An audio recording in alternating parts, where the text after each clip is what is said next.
batahura iki Iryarya. sibyo yagukoreye sibyo yakubwiye sibyo yakoze ahubwo ni ibibazo akubaza kimwe muri bino bibazo tekereza kubera ko abazi neza guhemukira cyangwa se ko wamuvumbuye bose ijambo rya mbere ariko jeri kuko utanyizera ko tabimubwiye abibwiwe n'iki nuko azi neza ibyo yakoze akitangurana kuki utanyizera why don't you trust me kuki utanyizera ko abibwiwe nandese hari icyo ramubwira gibaza nta na kimwe ese ubundi abikuye akibaza iryo jambo ntashaka ko musoza ikiganiro ashaka gukomeza muhite musiga amasinda aho ngaho oya ntashaka ko mucukumbura arafatwa ati tubyihorere cyangwa tubireke tujye twabiretse ubu twikomereza ibyo dukomeza tubireke ubu nta muntu muraganya ngo tubireke kuko nta gisubizo n'icyo afite nyuma y'uko ari bugereke n'iri jambo ahubwo bamaze kumushyira mu nguni igisigaye no kwivamo nk'inopfu. Ubumwe bw'Abera Ministries, amavuta akandagira amateka, ubuzima bugahinduka. Mwiyerekwa ry'umushumba Reverend Mbabazi Jean Baptiste ubwo yasengaga Imana yamuhishuriye abantu benshi batsikamiwe n'amateka mabi. Imana yamubwira ngo genda ubasuke amavuta ubuzima buhinduke nabo bahindurwa abandi. Ubumwe bw'Abera Ministries ntabwo ari idini, nta nubwo ari n'itorero, ni umuryango wakira buri muntu wese akabohoka. Buri muntu wese mu itorero abohejejwe muri byo. Ubumwe bw'Abera Ministries, amavuta akandagira amateka, ubuzima bugahinduka. Ndagusuje kandi ngwaye ikaze nanone ku Ubumwe bw'Abera Ministries, amavuta akandagira amateka, ubuzima bugahinduka. Amahoro y'Imana abane namwe mwese mudukurikiye, abari mu Rwanda, bari hanze y'u Rwanda, inshuti zacu ziri ahantu hatandukanye kuri uyu mugabane w'isi turiho, abavuga bakanumva ururimi rw'ikinyarwanda dutambutsa muri ibi biganiro. Ntimukabure ku mugisha w'Imana cyane, turacyakomeje kunguka ibintu by'ubwenge. Ibi ni pratique, ntabwo ari amasengesho, kuko tugomba kubikora. Ego ni byiza cyane rero, ariko n'umurimo w'Imana uracyakomeje, no gusengerwa biracyakomeje. Tubibutsa abantu badukurikiye bumva bagira abo bakoreraho umugisha mu kwishyura mituweli. Tugeze mu gihembwe cyo kwishyura mituweli, kuko dutangira kwivuza mu kwa karindwi, ariko twishyura mbere yaho nibwo biba ari byiza. Ubwo rero aba bumva bazabikora nta kibazo, ni karibu cyane. Nimero ibiri hasi kugira ngo ibintu bigende neza. Amazina yanjye ni Juri, rero mbahaye ikaze cyane. Mushumba nawe ndakwakiriye, umeze neza? Ndaho ndashima Imana, ameze neza, Uwiteka ari mu ruhande rwanjye. Kandi ndashimira n'abantu bose baje kuba mu Ubumwe bw'Abera Ministries. Imana ibaha umugisha. Subscribe iyo tubasaba, comment iyo tubasaba, turabakunda kandi ikomeje kuba ishuri cyane ku kino cyumweru. Twaje twabohotse mu buryo bw'umwuka, ubu ngubu turi kubohoka mu buryo bw'imitekerereze, imyumvire, n'amagambo, n'ibintu wagenda ugahindura ubuzima bwawe utavunitse kandi ugasaza neza. Yego, urakoze cyane Mushumba. Rero ni ubwo turi mu bihe by'ubwenge, ariko abantu benshi bakomeje kuvuga bati kubana n'abantu ntago byoroshye. Wa mugani wawe bisaba ubwenge. Gusenga ni byiza kuko Imana iguha amakuru, ariko nawe hari ibyo ubusabwa kugira ngo ugendereho, witwareho, witwararike se ubigenze gutya. Abantu benshi bakomeje kwibaza, Mushumba, ni iki cyakwereka ko uri kumwe n'indyarya? Cyakavuga ko umuntu ari indyarya. Umuntu ari indyarya rwose. Byose ni ibintu by'ubwenge, kandi uba ugomba kutugiraho inama tukabikurikiza. Yego. Urakoze cyane. Imana yo mu ijuru iguhe umugisha mu izina rya Yesu Kristo Nazareti. Ni ukuri by'ukuri kuko njye kubwira ko turi mu gihe giteye ubwoba, kandi burya Imana yo yanga n'indyarya. Yego. Imana yanga indyarya. Kuko iryarya banza ari imfura ya shitani. Erega burya umuntu w'indyarya aba afitanye n'igishene cy'ubugome, ubwicanyi, ubuhemu, ubugambanyi. Ni ikintu kitoroshye. So rero umuntu kugira ngo umenye neza yuko ari indyarya wamubwirwa n'iki? Si cyo wambazaga? nakubazaga rwose wabitora. Ntiwamubwira ku byo yagukoreye, nti wamwibwira. Ntiwamuvumbura kuko yagusuye, ntiwamuvumbura kuko mwaganiriye, umuvumbura kubera ibibazo akubaza. Kimwe muri bino bibazo akubaza aba ari indyarya. Tutangira wirinde indyarya yaguteranya, indyarya yakwicisha, indyarya yakwambura ibyawe, indyarya yakurogesha, indyarya yagucukurira umwobo. Kuko indyarya ihamagara abanyeshyari, abagome n'abagambanyi akagutanga. Rero kubavumbura ubamenyera ku buryarya bwawe. Batari ko Yesu ati mwese munyitande. Aturi bavuga mu byo bwose ati nta kintu n'umusobanurire. Icyambere umumenyera ku bibazo akubaza. Yego, ibyo bibazo rero ariko umusumba atahura muri indyarya. Nabyumve. Sorry. Ukuntu batahura iki? Indyarya. Sibyo yagukoreye, sibyo yakubwiye, sibyo yakoze, ahubwo ni ibibazo akubaza. Kimwe muri bino bibazo tekereza. Kubera ko abazi neza guhemukira cyangwa se ko wamuvumbuye. Bose ijambo rya mbere. Ariko Jerry kuko utanyizera. Ko tabimubwiye abibwiwe n'iki? Nuko azi neza ibyo yakoze akitangurana. Kuki utanyizera? Why don't you trust me? Kuki utanyizera ko? Abibwiwe nandese. Hari icyo namubwiye gibuze? Nta na kimwe. Ese ubundi abikuye akibaza iryo jambo. Bitumenye ati nshakura yageze hano.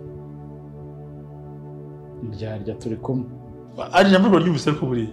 Kuki utanyizera? Why don't you trust me? Kandi nta kindi kubera azi neza yuko hari ibyo yagukoreye. Yego. Iryarya yatambutse. Ibi bintu ni iby'ubwenge tugomba kubyiga tukabimenya. Kabiri. Ubwo urashaka kubishinja. Ubwo ugiye kumbeshyira kandi njye bavuze ngo birano bizabe. Ugiye kunshinja karijye kuki ushinja karye. Ubwo urashaka kunshinja karye yavuze birya bintu. Kandi ntacyo wagize gute? Ntacyo wamubajije. Cyari ikibazo cya kangahe? Cya kabiri. Tutuma rutuzo. Ntabwo nari ntuzi niyo mpamvu nicaye ndi. Urumva? Kuki ushaka kubinshinja? Urabishinja kubera iki? Kandi ntabyo wamushinja. Ahubwo wazi icyo yagize gute yakoze n'ibyo arimo akora, kandi afite ubwoba ko ushobora kuba ugize gute wabimenya. Noneho aje gutata ngo arebe kubizi. Niyo mpamvu ari kwitangura. Agasangura indyamirizi. Bya bindi by'indyarya y'imwa n'indyamirizi. Ntibizagutungura umuntu w'indyarya. Ntacyo mpfuye. Ariko kuki umbeshyera? Umuntu ushaka kumbeshyera. Ntacyo wamubeshyera? Kimenyaga indyarya yinjiye. Ikimenyetso cya gatanu. Mukaganira. Ariko ubundi wamubwira ko ikintu yagukoreye kosa. Ntabwo ninde wabikubwiye ariko. Ubwo ni kanaka. Kumbi aragira ngo yumve ko amagambo yabwiye wa wundi wayamenye. Indyarya imenyera kubaza. Ibyo uvuga simbizi. Ubona bitwahuye. Yego. Ngo mbarumva nyine wabishinje ko abakeneye kumenya bitwa ngo yego nyine ngo bimbwiye nyine. Kumvanye ka kane ngo kuki umbeshyera. Urambeshyera ni ushinja ndinzira karengane kandi ntacyo wamubwiyeho. Yego. Ninde wabikubwiye? Ati ni kanaka. Akavuga wa wundi yaguteranijeho kugira ngo aze kumva ko wabimenye. Ubundi akwatseho umuriro. So nabyumvize buriya? Ndi kubyumva. So yabimbaje se nawe yagutumye ngo mbaze noneho. Ndi kubyumva nanjye ndabikurikiye kuko ibi bintu nari nkeneye kubimenya. N'ababibajije nizere ko bari hafi bari kubyumva. Nakubwirije. Iyo utangiye kumwataka tubyihorera ibyo tubirekeraho. Se twabirekera twikomereza ubuzima. Kuko ntashaka ko musoza ikiganiro ashaka gukomeza muhite musiga amasinda aho ngaho oya ntashaka ko nucukumbura arafatwa ati tubyihorere cyangwa tubireke tujye twabiretse twikomereza ibyo dukomeza tubireke ubu nta muntu muraganya ngo tubireke kuko nta gisubizo n'icyo afite nyuma y'uko ari bugereke n'iri jambo ahubwo wamaze kumushyira mu nguni igisigaye ni ukwivamo nk'inopfu ugahita bikwepa kabisa tubireke tubyihorere twikomereza ubuzima ati ahita avuga ko ubundi twese tukikomereza tukareka ibyo bintu abantu ku isi ni abagome icyo tumenyetso no muntu icyo atifuje ko dusoza igikorwa so wari unyizaniye yego ndagukurikiye reka twikomereze ibikorwa tubyihurire ukazanga no kuri WhatsApp ngo tubireke kandi batangije urugamba kuki mbireka tuguti okay tubireke Iryarya n'icakura kugezeho icyamunani guhimba inkuru ashaka kumenya ko ufite amakuru guhimba inkuru ushaka kumenya ko ufite amakuru cyangwa wakoze iki aturumva nyine ndimo ngenda umuntu ntibuka neza ngo yari agusanze i Remera saa 8 uhagaze ku muhanda tuwo muntu neza hanyuma ngo uhagararanye ngo bajya ngo niba ari wa mukobwa mwakundana bajya ngo niba ari pasiteri nde nyine akagira ngo yumve ko mwahuye n'uwo muntu ati oya atarabya nyamara nabo ahimba inkuru kugira ngo akubonemo amakuru amenye neza igihe muherukana n'akana runaka yumve ko umuti wo kubateranya wakoze this Iryarya wari umuntu agahimba iki inkuru ati numvise ariko kuwa mbere nubwo ukora ibiganiro ariko ati hari umuntu wambwiye ko nyine wari uri nko muri hano runaka gutya uhora na runaka gutya ati ariko jye sinabyemeye ko urya muntu nzi ko abeshya akavuga wa muntu kazi ko mwuzura yego tuvuga tarumva ariko sinari mpari nasohotse hano urabyumva ukadondobekanya agacomekamo nako ahimba inkuru ashaka kumenya ko ufite amakuru afatika yagukura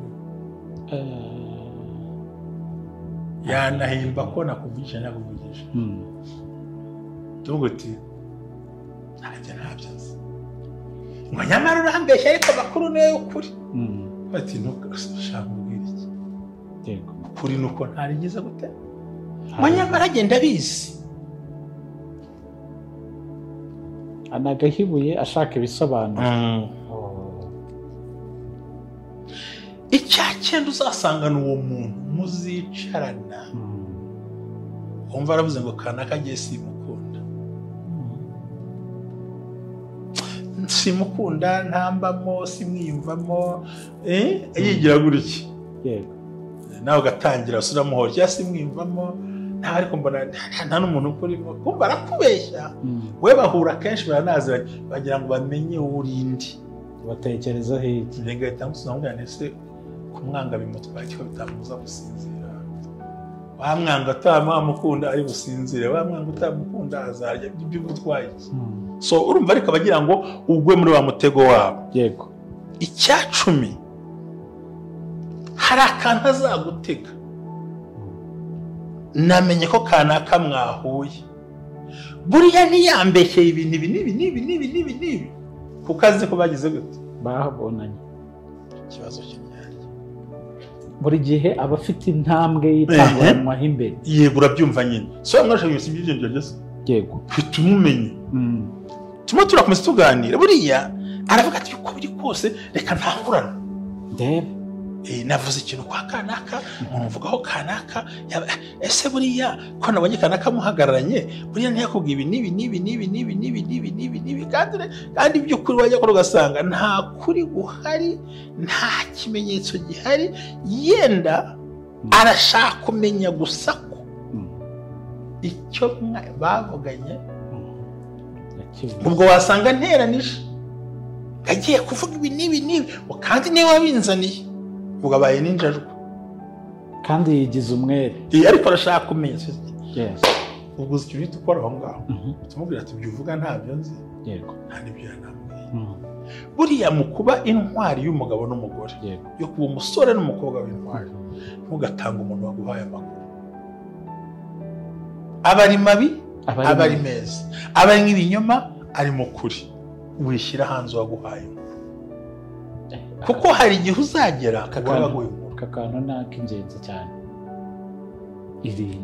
Irinde nashaka babikubwiye, kuko umuntu naguha amakuru ukayashyira hanze, hari igihe uzahura n'ibibazo.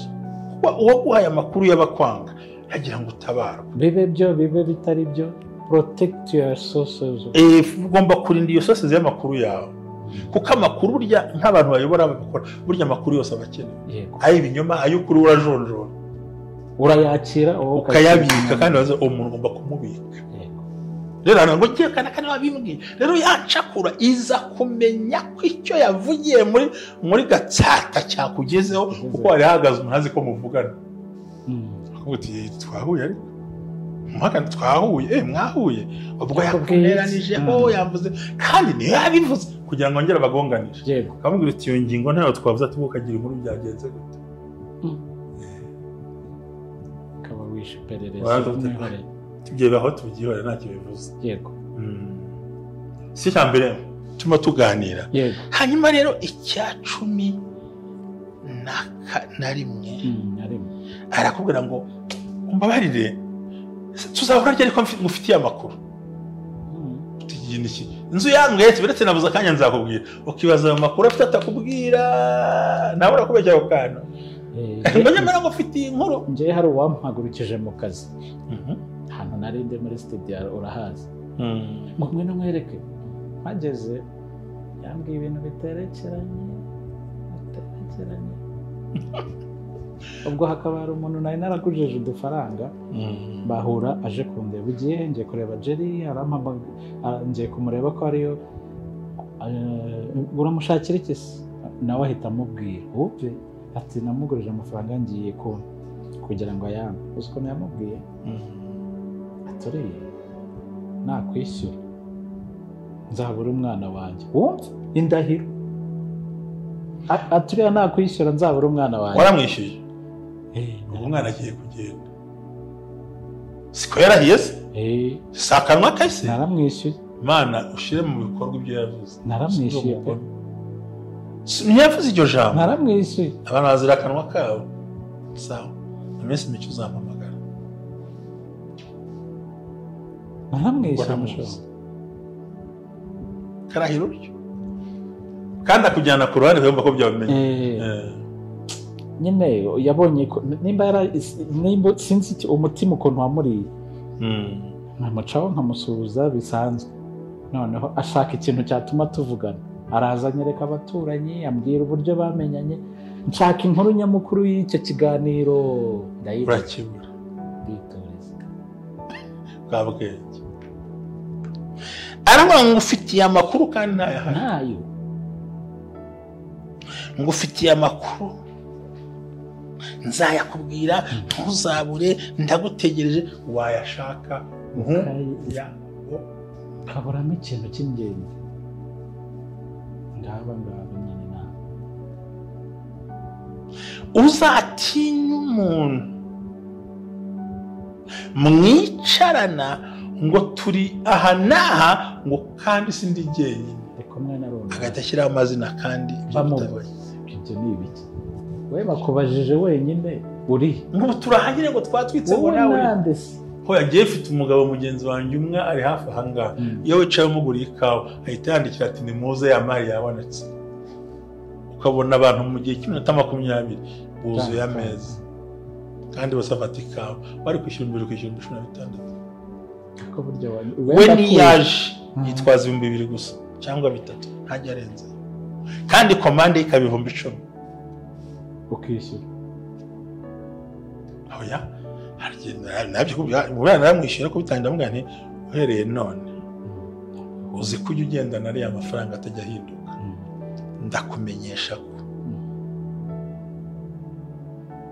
fagitire zigiye yishyurira. hasi umuntu ukomanda ibintu by'10,000 bafashe agatasi ka bibiri. Aba bantu buri gihe ikindi Iryarya ibishaka ku expose ariko nuko tutaguheruka waje hahandi tugaho mbega arashaka ko bagufata dufoto wihishe muri kumwe yego akubwira aho yagiye atarahageze akubwira ibyo yatarabiriye ariko icyo bashaka nuko agushyira kuri public kuri bambone maze aguhonda urangire ngibi ibimenyetso biranga Iryarya n'incakura zishaka kuguseserera urakoze cyane ikintu cyose agukorera arakiririmba Jerry wangurije mu 5 yewe nta mbabazi yanyatse ndayamuha nta mbabazi je mu gute agiye kwerekana ko nyennye ngo disi user kare nta mbabazi ataraza amaze kuyajyana nayamuhaye rero cyumva muri kucyumva ikintu ari ndi kucyumva si kuki uhagaze ku mutwe wanjye ukavuga ibyo bintu ariko urabyumvise buri nabyumvise Iryarya we Iryarya ni mbi cyane ariko turazimenya Iryarya kuzitsinda